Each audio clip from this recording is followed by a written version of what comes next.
காலி பாட்டில்களை திரும்ப பெறும் திட்டத்தை கைவிடக் கோரி டாஸ்மாக் ஊழியர்கள் டாஸ்மாக் அலுவலகம் முன்பு கவன ஈர்ப்பு ஆர்ப்பாட்டம்.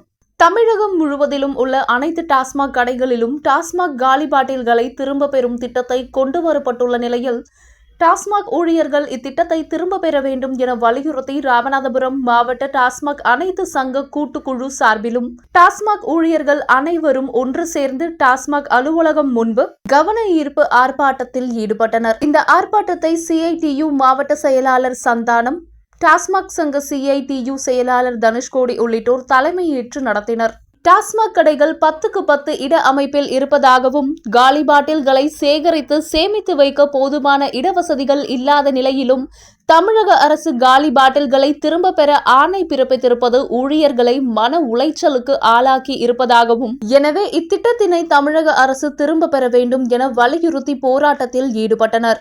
மேலும் திட்டம் திரும்ப பெறாத நிலையில் காத்திருப்பு போராட்டம் மற்றும் கடையடைப்பு போராட்டம் என அனைத்து சங்கங்களையும் ஒன்று திரட்டி பல்வேறு கட்ட போராட்டத்தினை நடத்த இருப்பதாக தெரிவித்துள்ளனர்.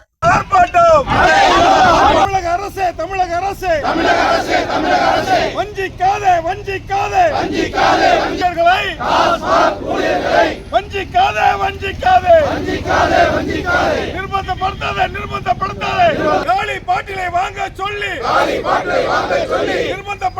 நிர்பந்தப்படுத்தாதே வாங்க மாட்டோம்